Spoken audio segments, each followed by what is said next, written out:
Hello guys, welcome to my mini blog. तर मी कशी दिसते मला नक्की सांगा, कारण की मी खूप दिवसानंतर अशी वेणी घातलेली होती आणि माझ्या फेसवरचे पिंपल्स पण आता बऱ्यापैकीच कमी झालेले. आणि इकडे मामी बनवत होती दिवाळीचं फरसाण म्हणजे चिवडा, आणि नंतर मग मी वरती गेले कपडे वाळत घालण्यासाठी. आणि कपडे वाळत घालताना हे असं झालं. मी काही काम करत असले ना असा वाढवा होणार नाही असं शक्य आहे का? अजिबात नाही. हे असं काही ना काही होणारच. आणि त्याला लागलेली ही बघा थोडीशी धूळ. मग नंतर मी ती पॅन्ट बाजूला ठेवली आणि मग नंतर बाकीचं कपडे वगैरे वाळत वगैरे घातले आणि पटकन माझ्या भावासोबत गेली आमच्या इकडे मार्केटला. कारण की मला तिथून फटाक्याच्या स्टोअरला जायचं होतं, कारण की मला तिथून काही 2-3 वस्तू घ्यायच्या होत्या माझ्या रील शूटसाठी.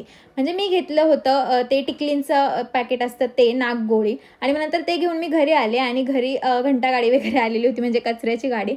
मग मी त्या कचरा गाडीमध्ये कचरा वगैरे टाकला आणि मला माहीत नव्हतं माझा भाऊ इकडून मला शूट करतोय म्हणून. आणि त्यानंतर आता तुम्ही इथे माझा डान्स बघा काही. गाडीवाला आया घर से कचरा निकाल. नंतर मी इथे 2 वेण्या का घातलेल्या आहे, कारण की मी तुम्हाला बोलली ना मला रील शूट करायचं होतं त्यासाठी.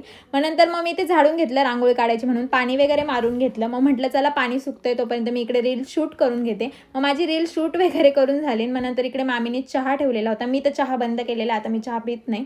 मग भावांसाठी आणि आजीसाठी मामीने इथे चहा केलेला. मग सर्वांना त्यांनी नेऊन दिला आणि सर्वजण चहा पित होते. आणि हा माझा दुसरा भाऊ, हा तर वेगळ्याच दुनियेत असतो अकॅडमीवरून आल्यापासून, फक्त फोन आणि फोन आणि फोन. मग नंतर इकडे मोठे भाऊ आणि ते कंदील वगैरे लावत होते, म्हणजे आकाश कंदील. हे बघा आकाश कंदील त्याने लावलेला. मग नंतर म्हटलं चला आता आपण रांगोळी पण काढून घेऊ, कारण की आज आहे धनतेरस. मग मी त्या रिलेटेडच ही अशी शुभ धनतेरस अशी रांगोळी काढलेली. कशी मला कमेंटमध्ये नक्की सांगा.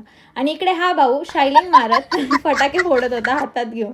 मग नंतर आज धनतेरस होती म्हणून घरी पूजा वगैरे केली. सो गाईज, आजचा माझा मिनी ब्लॉग इतका आणि एवढाच आहे. बाय, भेटूया नेक्स्ट मिनी ब्लॉगमध्ये.